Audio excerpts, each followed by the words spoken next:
Welcome po sa pambansang dambana at parokya ng Birhen ng Aranzazu sa bayan ng San Mateo, Rizal. Ayun, may mga tama ng baril yan. Kasi nga dito nagkaroon ng labanan scale model ng simbahan noong 1716. Yan mismo. Kaya mismong uka na yan pala. Kaya mismong tunnel.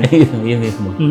Ang San Mateo ay isa sa mga pinakamatandang bayan sa ating bansa at mayaman sa kasaysayan at kultura. Matatagpuan ito sa lalawigan ng Rizal sa paanan ng kabundukan ng Sierra Madre. At ayon kay Padre Gaspar de San Agustin noong 1572, ang kasalukuyan San Mateo ay isa lamang satellite settlement o bahaging pamayanan ng Pasig. At inilarawan niya ang mga naninirahan dito bilang mababagsik ngunit magiliw at may tahimik na pag-uugali. Samantala, ayon kay Padre Juan Medina sa kanya akdang Relasyon de los Conventos, itinakda rin niya ang 1572 bilang pagkakatatag ng parokya ng San Mateo. At sa bayan din ng San Mateo naganap ang isang makasaysayang labanan noong December 19, 1899. Ito ang labanan ng San Mateo o mas kilala bilang Battle of San Mateo. Sa pagitan ng revolusyonaryong Pilipino at mga puwersang Amerikano ay pinamumunuan ng bayaning si General Licerio Geronimo ang mga Pilipino laban sa mga Amerikano at pinamumunuan naman ni General Henry Lawton, at sa labang ito napatay si General Lawton, ang kauna-una ang Amerikanong general na nasawi sa digmaan sa Pilipinas. Ang pangyayaring ito ay naging isang makasaysayang tagumpay para sa mga Pilipino at patunay ng tapang at diwang makabayan ng mga taga San Mateo. At isa sa ipinagmamalaki ng mga taga San Mateo at saksi sa makasaysayang pagunlad nito ay ang parokya ng Nuestra Señora de Aranzazu na ngayon ay kilala bilang Diocesan Shrine and Parish of Our Lady of Aranzazu, at itinatag ito noong ika-17 siglo at ipinangalan sa mahal na Birheng Aranzazu, isang debosyon na nagmula pa sa Aranzazu, Espanya. Ayon sa mga tala, dinala ng mga misyonerong Agustino ang debosyon ng mahal na Birhen sa San Mateo, at mula noon ay naging sentro ito ng pananampalataya sa buong lalawigan. Sa kabuuan, ng bayan ng San Mateo Rizal ay hindi lamang isang lugar na mayaman sa kasaysayan, kundi isa ring sagisag ng katatagan, pananampalataya at pagmamahal sa bayan. At ang San Mateo ay patuloy na nagbibigay inspirasyon sa mga susunod na henerasyon upang pahalagan ang kanilang pinagmulan at ipagpatuloy ang pamana ng pananampalataya at katapangan ng kanilang mga ninuno.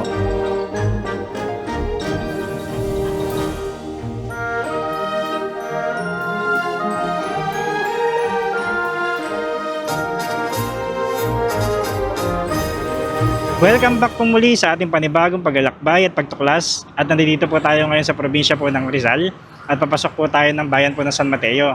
At meron po tayong pupuntahan dito guys sa isa pong napakaganda pong simbahan. Bali naitatag po ito noong 1500s. Ang pangalan po ng simbahan na pupuntahan natin is ito pong National Shrine and Parish of Our Lady of Aranzazu. So marami pong nakapaloob po dito na mga istorya, na makasaysayang istorya dito po sa may simbahan. At atin pong pasyalan at atin pong alamin ang kanilang istorya. At meron na rin po nag-aantay po sa atin doon sa may simbahan kung saan siya po yung mag-iikot sa atin doon sa may simbahan. So tara at samahan nyo ako at ating alamin yung napakagandang istorya po ng simbahan na to dito po sa may bayan po ng San Mateo. So eto po, sa may likod natin is galing po tayo dito sa may Marikina. At ito po yung papasok po ng San Mateo. So boundary po siya ng Marikina at San Mateo. Dito tayo magsisimula. Yan. Ayan yung arko. Ang ganda rin po ng arko ng San Mateo dito. So bali, ang sabi dito ni Google, from dito sa may mismong arko is meron na lang po tayong 8 minutes papunta po doon sa may mismong simbahan, no? So malapit na rin po tayo. Ito na yung pinaka-itsura ng mismong pagpasok dito sa may San Mateo. So napakaraming mga establishment, kaliwat kanan po yung mga establishment dito na nakikita ko ngayon. Maganda at isang maunlad po ito na bayan dito po sa may Rizal. Tapos napansin ko po dito sa may ating dinadaanan ngayon, ito pong JP Rizal Street. Sa may dulo po nito is meron pong napakataas po na bundok. Ayan po yung Sierra Madre Mountain Range. Dito po, ang dami pong pasyalan dito sa may San Mateo, sa may Montalban. Dito po yung mga pasyalan na mga hikers, mga trail bikers, yan, mga nagtitrail. Dito rin po yan kasi yung bundok nga dyan sa may Montalban, yan yung mga pinupuntahan. So halos magkatabi lang to, San Mateo at saka itong Montalban. So time check tayo guys, 12:36 na ng tanghali. Pagka pupunta pala kayo dito guys, lagi nyo i-double check lagi kayong tumingin sa mga side mirrors ninyo, kasi napansin ko maraming mga truck dito. So yun ang isa sa mga kailangan alisto kayo pagka ano kayo, pumunta kayo dito. 2 minutes. Ano tayo? Ayun, nakikita ko na, parang may nakikita na ako dito. Ang taas ng Birhen. Ayun na ata yung pinakadulo.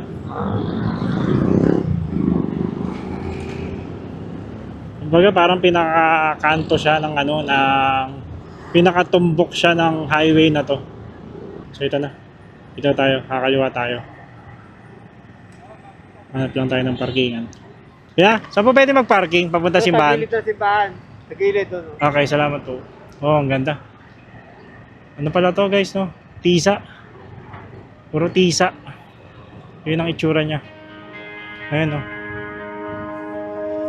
Too many days in the darkness without a glimpse of the light. Running tired and broken and scared, but I swear I'll never give up the fight. I see you broken and beat, head pulled down over your eyes. Every part of you wants to surrender, darling, you were meant to survive.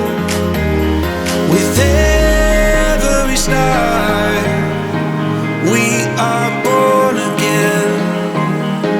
Open your heart, spend less time in your head. With every star, we are born again. Okay guys, dumating na tayo dito sa may Our Lady of Aranzazu. At ito yung itsura dito, no? Dito sa may gilid, makikita natin dito merong ano sila, yung tirikan ng mga kandila, dasalan. Ito, nakita ko lang dito sa may gilid. Pero napansin ko dito talaga napakalinis dito sa simbahan na to. Ayan.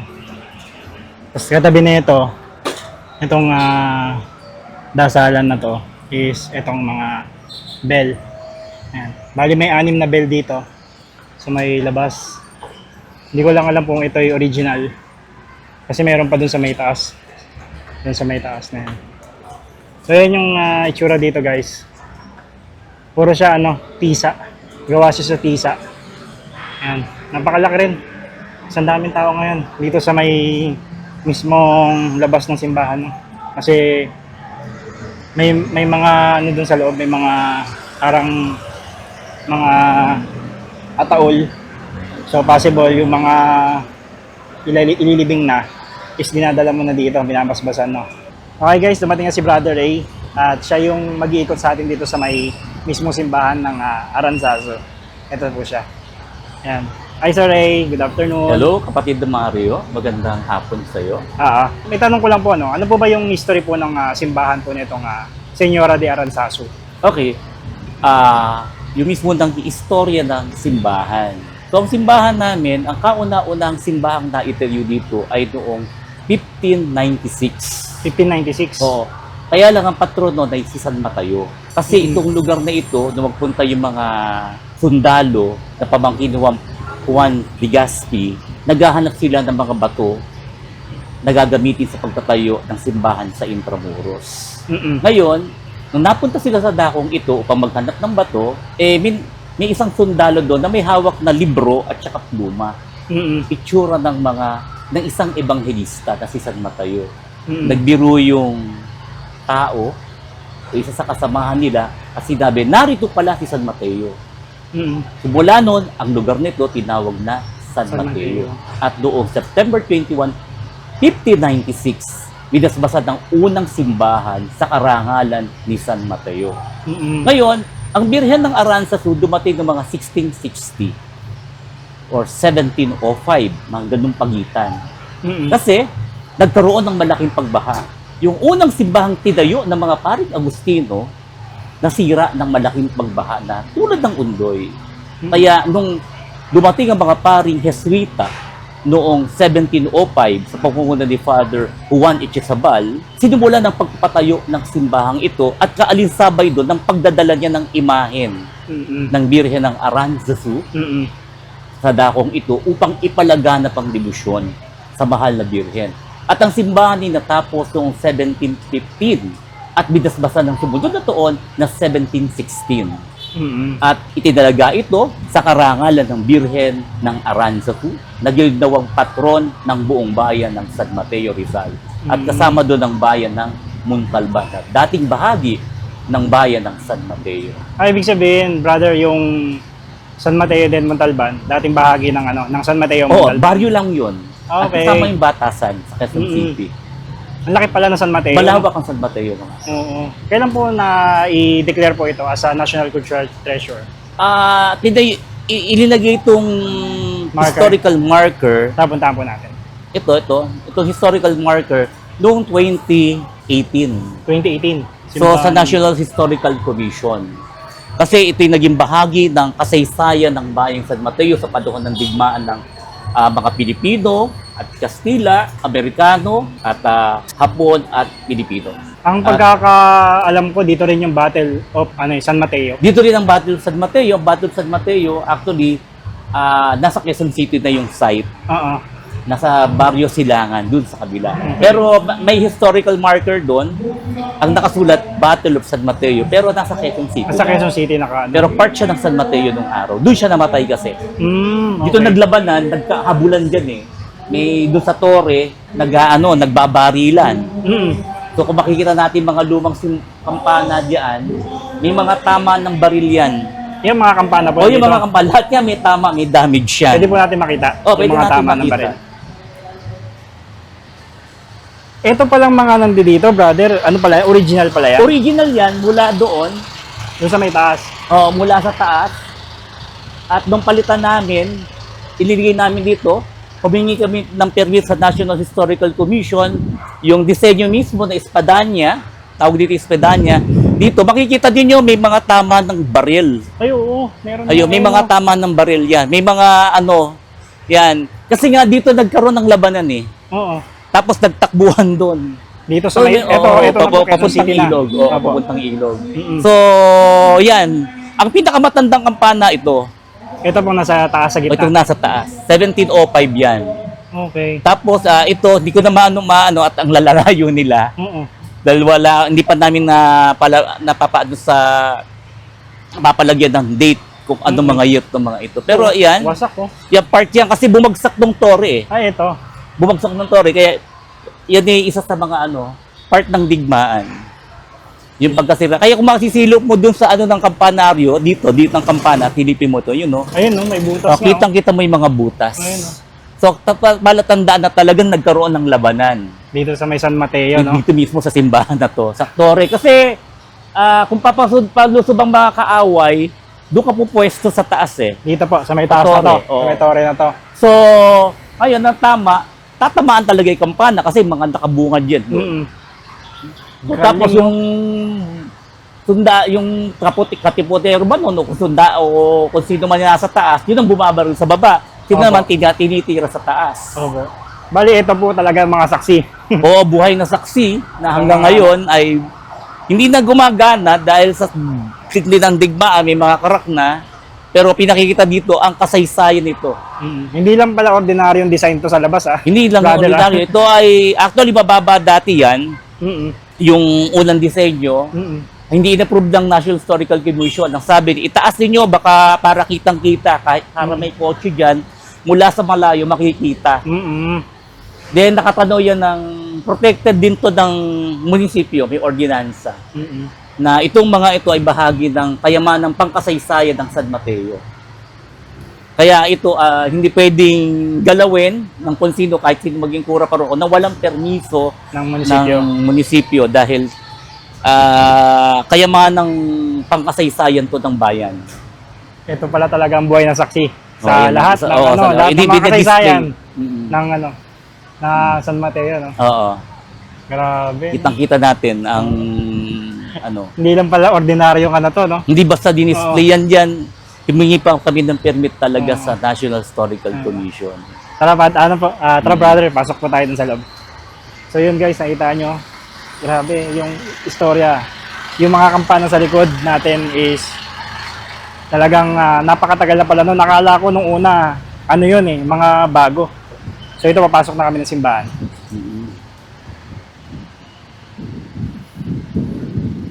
Ito yung So ito, in-expand na to. Dati pa cruise to. Inabutan ko yon noong mga 1980. Pa-cruise, sakisan ako nung araw. So pa-cruise yan.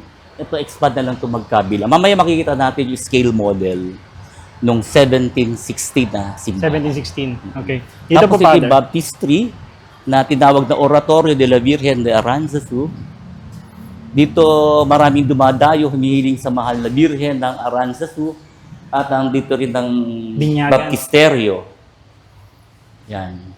So makikita na yung papel, yung mga kahilingan sa mahal na Birhen, mga petition letter, nagsusulat yung mga ano dyan, inihuhulog dito. Iba sabi namin dito hulog, inihuhulog. So, ito yung retablo ng Birhen na Aranzazu. Ganda rin ng retablo, no? Talagang Oo. inano niya. Pinaganda. Makikita Minodern. din yung Agustino, yung logo ng Agustino. Ito sa O, kasi ang unang humawak ng parokya mula 1500 to 1660 ay mga Agustino.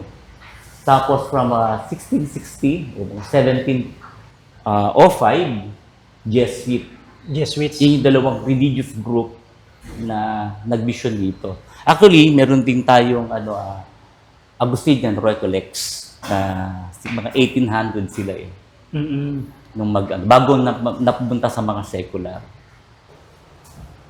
Itong nakikita nating bricks, original po ito. Ito pong dito po sana. Ito po Ayan, original. nakita, original yan. Pisa Roja, no? Tisa talaga yan. Mm-mm. Galing. Pero may ano na po siya, no? Talaga pinatibay na rin, no? Pinatibay na rin. Kasi may mga 1980 may palitada yan eh. Tinanggal yung palitada, nilabas na yung bricks. Parang katulad din sa Baras, no? Oo. Ilalabas talaga nung nila yung magkaroon ng totoo. church expansion, inilabas nila yung bricks. Pero yung mga bricks na nilagay sa labas, nilagyan ng simento. Kasi apog at puti ng itlog ng naman simento nung araw. Hindi kakayanin kung i-expose yun. Brother, pakilala natin yung patron natin dito sa sa simbahan. Okay. Ang patron natin dito ay ang mapaghimalang Birhen ng Aranzazu. Ang kanyang kaysaysayan ay sa Oñate, Espanya. Sa isang batang pastol na ang pangalan Rodrigo. Nung panahong yun, ng mga 14th century, nagkaroon ng matinding tagtuyot sa dakong hilaga ng Espanya. At yung tagtuyot na yun, ay nagwakas sa pamamagitan ng isang himala na magtagpuan ng batang pastol ang Birhen ang mahal na Birhen sa matinik na puno. At yung imahe ng mahal na Birhen yon, yung kanyang nakita. At nung matagpuan niya yun, habang siya nagpapastol ng mga kambing, ang sabi niya, Aranzazu to El Espino, mahal na ina, nakatampo kayo sa tinikan. At nagdasal siya ng mga panalangin. So tinabunan niya ng mga tuyong dahon ng imahen pagkatapos niyang manalangin at umuwi sa kanilang bahay at ibinalita sa kanyang mga magulang yung kanyang nakitang imahen ng mahal na Birhen. Andun po sa may tinik. Oo, dun sa tinikan, Tinikan. Sa bundok ng tinik. Then, nabukasan, araw ng Sabado, kasama ng kanyang mga magulang, nagpunta sila dun sa tinikan. Nakapasalubog sila ng isang prosesyon ng mga taga-Oñate na humihiling na magtapos na ang tagtuyot. Sapagkat naghihirap ang hilagang yun ng Espanya dahil sa matindig tagtuyot. At sabi ni Rodrigo, mga kababayan, nakita ko ang lunas sa ating kahilingan. Sumama kayo sa akin doon sa tinikan at inyong makikita ang imahe ng mahal na Birhen.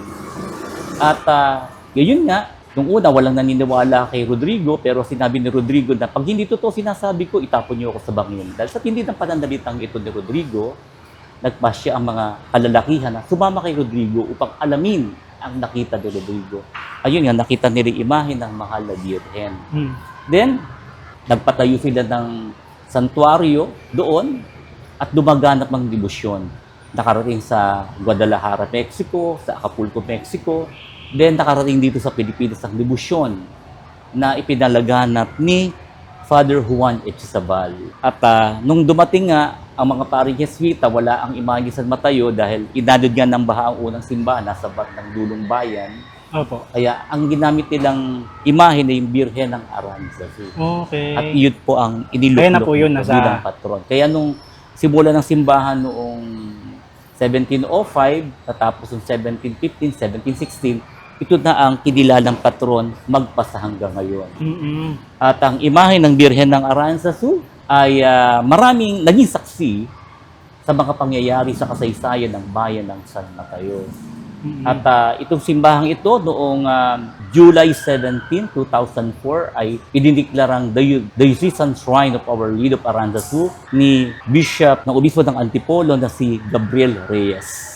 Okay. Tapos, nung sumunod na mga taon, nung mga 2013, pinakoronahan niya ng episcopal coronation ang Birhen ng Aranzazu bilang pagkilala sa matandang debosyon ng mga taga San Mateo sa mahal na Birhen.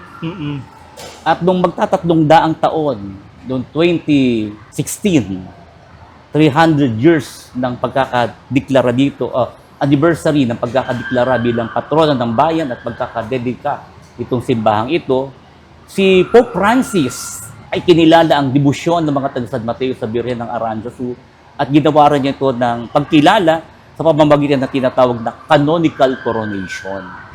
Inilabas niya yon noong 2016 at nung sumunod na taon, 2017, ginanap ang canonical coronation. Si Santo Papa mismo pala po yung ano, no? Oo, na isinigawa ni Cardinal Quevedo. Ang canonical coronation bilang mataas sa pagkilala ng Santo Papa sa debosyon ng mga taga San Mateo sa mahal na Birhen. Itong nakikita natin, expansion na lang yan. Ay, ito po. Itong nandito. Ang original pakrus yan nung araw. May pintuan dito, may pintuan dito, may kumpisyonaryo dito sa magkabilang tabi. Yan. Ang lawak din po, no? Oh, itong nakikita nyo yan, nung hinuhukay ito, ng mga 1990, nung hinuhukay noong 1990, yung mga nakuhang bricks, binalik lang. Parang Pero naglagay muna ng pinaka-post, de pundasyon. Sabay dinikit. Tapos, ginanon. Dinikit ulit. Tapos itinabi ibang mga bricks. Kaya yung mga bricks na nakita mo, galing yan sa tinibag na pader nung araw. So, ibig sabihin, yan pa rin po pala yun, no? Yung pa rin yun. Yung Mga pa rin nakita. tisa. O yung mga tisang nakita, original pa. Although, bago na yung portion na yun, pero yung tisa, doon pa rin kinuha. Makikita mo pa lang dito, talagang luma na yung mga Yun. tisa. But itong retablo, hindi na yan kasi ilang beses rin nagpalit dahil na nasunog tong simbahan nung Balita pong retablo mayor 1945. ninyo. 1940 to 1945. Bago na rin po pala, no? Modern na rin po ang ano niya. Ang kanyang itsura. Ito yung imahe ni San Mateo at ito yung imahe ni San Jose. Tapos ito yung imahe ng Birhen ng Aranzazu. Siya ay patrona laban sa kaligidad at patrona o gabay at patnubay ng mga guro at patrona ng Hilagang Rizal. Bali, ang pinakaano pala niya, mga kalikasan. At kung mapapansin mo, yung imahe ng Birhen ng Aranzazu, bukod tangis sa mga imahe ng Birhen sa Pilipinas. Yung kanang kamay niyan may hawak na mansanas. Oo nga po, no? Meron, no? Mansanas. Ibig sabihin nun, si Maria ang makabagong Eva. Kasi yung unang Eva ay naging makasalanan. Ang ikalawang Eva, si Maria, ang sumunod sa kalooban ng Diyos. Sapagkat ang unang ina ng sangkatuan ni si Eva, hindi naging marapat sa Diyos. Ito naman ay si Maria ang katuparan ng hula ng pagkakatawag tao ng Diyos, anak na kanyang isinilang. Kaya si Maria tinuturing bilang makabagong Eva. Ano pala yun? Iba pala yung ano niya, no? May ibig sabihin talaga yung hawak niya mansanas. Yun. Hindi lang hawak pala na mansanas. May ibig sabihin din pala. Actually, prutas talaga yon. Kaya lang sa mga mga ibang term, mas kilala yung mansanas. Opo. Malalim pala yung ano niya. Oo. Ibig sabihin. Tapos, di mga deboto ay humahadik sa mantel ng mahal na Birhen.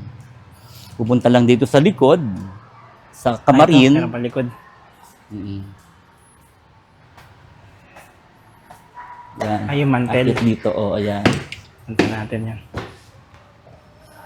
Yan. Ito. Oo. Namahadik sila dito. Ito na po yung mismong ano niya. Oo, yan. Yan lumalabas ang birhen pag ipoprosesyon. Okay. Binubuksan yan. Tapos bubukas yung kurtina. Lalabas siya. Aatas siya papunta rito sa labas. Mm-mm. Tapos dito siya lalabas. Ito na po yung exit. O, dyan Lalabas exit na. papunta dun sa kabila. Ang galing ano. Mm. Ibig sabihin, yearly po nilalabas po siya. Pag piyesta. Pag piyesta. Kailan po ang piyesta dito, brother? September 9. Tapos ito yung mga kaganapan nung araw. Ito yung tsura nung labas ng simbahan nung araw. Mga picture po ito. O, yung Mga old First pictures. Miss Universe na nakapangasawa ng isang Pilipino na taga San Mateo.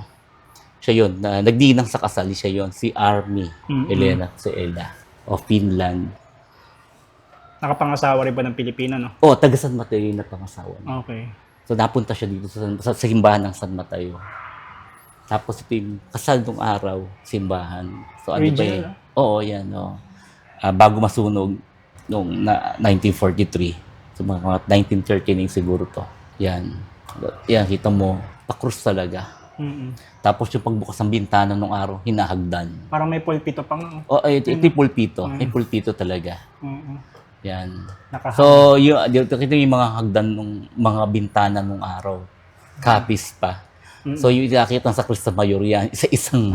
Umakat sila dyan. Oh, yan yung may hagdan. Ay, kita ko lang kadadiretso sa bintana. Yan. Para mabuksan. Kasi ventilation ng hangin din yan eh. Mm-mm. Yan. Tsaka matsuka pang ang ano nun, ng Tiles. tiles. Ito yung tapat ng Simbahan Plaza. Na ngayon is ano na? Oo. Covered court. Covered court na ginawang opisina ng Munisipyo. Mm-mm. Okay. Tapos ito, si Bishop Manuel Sobrevillas, naging kura paroko dito noong 1962 na 1975. Siya nag-research sa mga history about Aranzazu. Okay. Ito yung itsura ng simbahan. Ito original. Ito, yan mismo. Mm-mm. Yan. Bago maggera. Ang ganda, no? So, may puno pa sa labas. O hindi nga nila na ibalik to eh. Ewan ko ng mga dating arkitekto. Sana kung ano yung dati na preserve. Mm-mm. Ito lang nakikita natin na actually na diretso. Pero nung gera, nasira ito. Kasi dito nagbobomba, kaya nakita mo yung mga kampana, di ba? May tama ng baril yun. Then, tinira ng tinira. Mm-mm. Kaya itong part na to, nung pasabugin, Bumagsak. to. Kasama ng kampana. Yung mga nasa labas. Ito na nung pagkatapos ng gera. Ito na, wala na bubong. Oo, wala na bubong. Yan. Nawasak talaga Nawasak siya, no? talaga siya. Anong taon po yan? 1940, mga ganun? 1941 kasi, 41 eh. sumugod ang mga Hapon. Hapon. So mga 3 years na 1943. Actually, mga unang Hapon na dumating dito, mababait eh. Mm-mm. So yung pinalit, yung pumalit dun sa first batch, yun ang masasama. Kasi naging kaibigan pa ng mga lola namin yung mga Hapon ng araw, binibigyan sila ng Nakwento po sa inyo. chocolate. O yung mga Hapon na destino dito, yung unang batch, mababait. Oo. Yung sumunod na batch, yun ang mga salbahe. Ito, yan. Ay, ito na, wala na siyang ano. Oh, yan. Wala na Yan. yung ibabaw niya. Yung unti-unti, inaayos na. Ayan. Yan. Walang original. 1950s. Kasi ito yung tagiliran sa simbahan ng araw. Ito yung pa-cruciform, ano yan. Yan. Kita mo pa. So, hindi pa nagagawa, pero nabubungan na. Dahan-dahan. Yan. So, nung mayari, 1964, ganyan na. Ganito na itsura niya. O, yan yung 1964. Yun pa rin. Ngayon, iba na kasi tinibag to eh, nag-expand eh. Kasi ang dami ng Katoliko. Yun. Mm-mm. Ito pa yung kotse ni Bishop Sobrevillas. Talaga na, pa-picturean pa. Oh, yun eh. Kasi dumating siya dito ay anong taon? 1962. O 1964 yun. So, talagang yun yung coaching Cuba ni Bishop Sobrevillas. Actually, dumalo ko sa kanya dati nung araw ng mga 2017. Nakikita ko pa yan, buo pa yan. Mm-mm. Well-maintained yan. Ipatay na si Bishop eh. Talagang hindi rin nila pinapabayaan, no? At bali, dito sa may gilid ng simbahan, meron din kami papasukan. At may tuturo din sa atin si Brother Ray. Dito din nalagay ibang mga gamit ng simbahan, yung mga santo. Mm-mm. Wow. Ito yung Santo Niño del Pueblo de San Mateo, yung nagpipiyasa every third Sunday of January. Nilalabas din po yan. Oo, marami yung, ano yan, Diboto. Mm. Yung Ang daming Sepulcro, ayan. Ito yung simbahan nga pala. Noong ito yung scale model ng simbahan noong 1716. Mm-mm. Imagine yung panahon ng Kastila, ayan. So yung, Ang laki pala ng simbahan. Ano po? oo, ayan. Yung tsura niya. Oh. Ayan, ganyan ang forma niya. Tapos dito sa Pero itong likod, kumbento, mahaba pa yan. Hindi na kaya ng kung lalaparan pa. Pero ito, hanggang dito yan. dito, Eh. mahaba. Mahaba yan. Yan ang itsura ng simbahan. Ginat-ngat na nga lang ng pusa itong ibabaw. Papaayos uli namin yan. Ganda, no? Ang style pala niya, yung pinakalob. Ito yung pinakamalaki. Talagang pa-cruise. Oo nga, pa-cross nga. Pa-cruise talaga. Ito yun, oh. Pag ganun. Pa-cross Pa-cruise. ang ano niya. Pa-cruise ng simbahan. Simbahan. Itsura niya. Ngayon, ano ito eh, didugtong na dito, di ba? Expansion. Ngayon kasi meron ng bago dito sa gilid eh. Mm. Kaya parang palapad na siya. Mm. Inoccupied na yun dito sa may gilid. Galing. Yung santong na dito sa bukana ng simbahan, itong nandito yan. Ito yon. Ay, yan po yung mga original Oo. na image.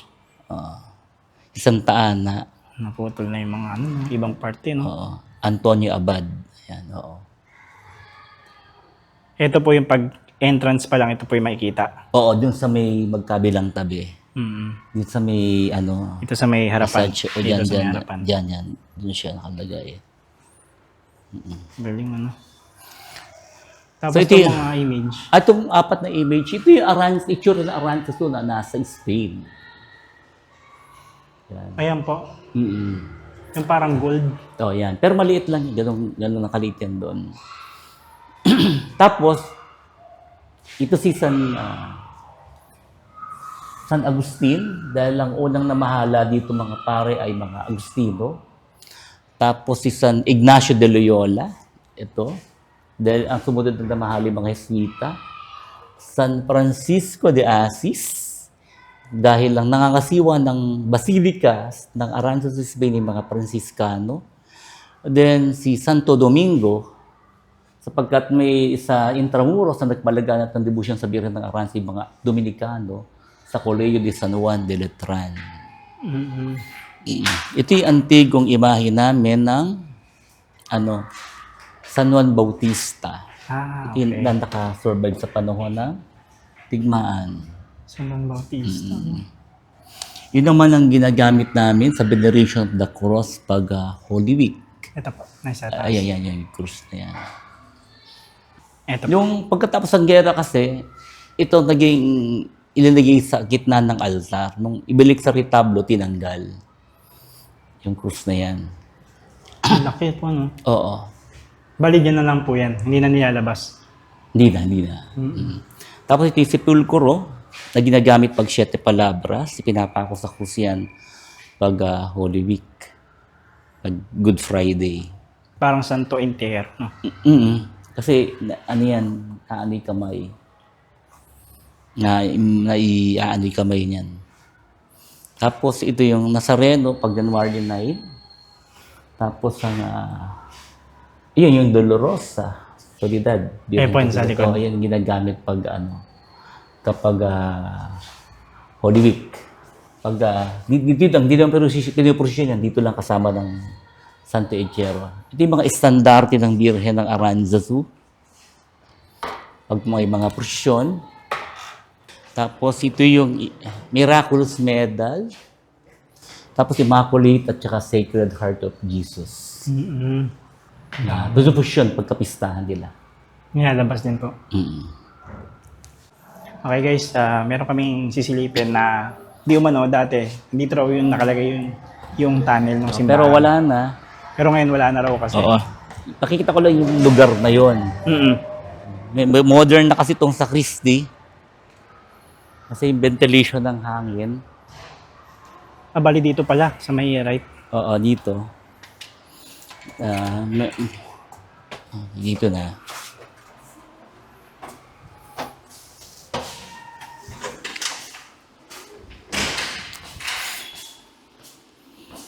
Ito yung sacristy. Okay. Matagal na itong sakristi. Modern na. Pero itong site na to, Dito banda.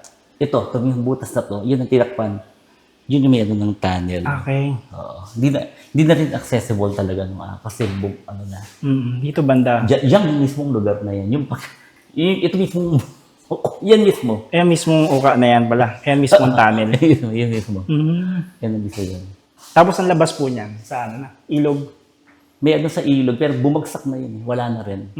Tinakpan natin totally para wala na makapunta rito. Okay. Wala na makakaano. Wala nang nahukay yun, pero tinakpan. Tapos inano rin to for safety. Pero yung pa rin yung uka niya, no? Ha?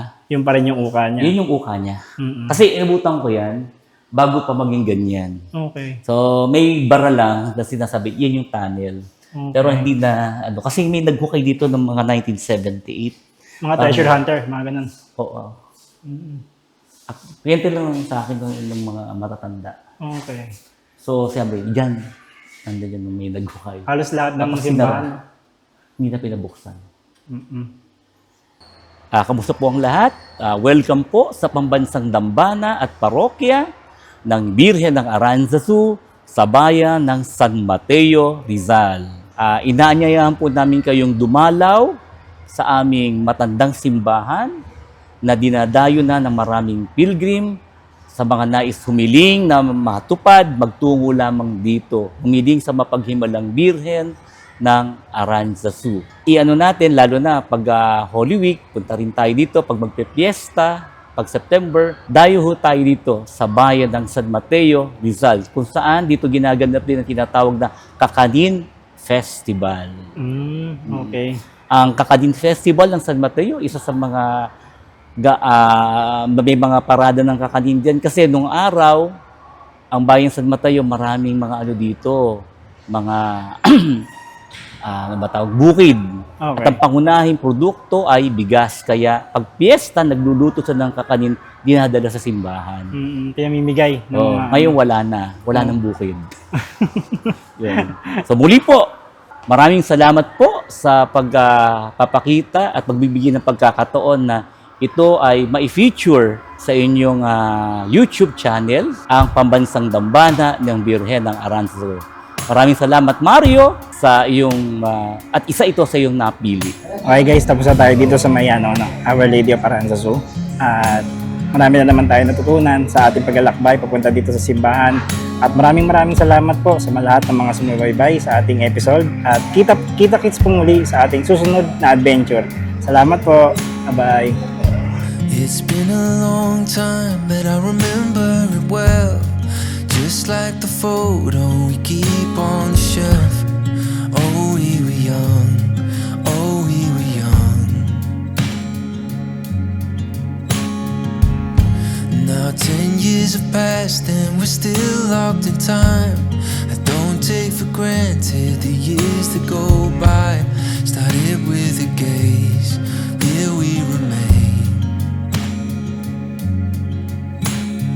All of the moments collected in time, perfectly bound like your hand fits in mine. Lucky to find what we're both looking for in this life. My heart is aching.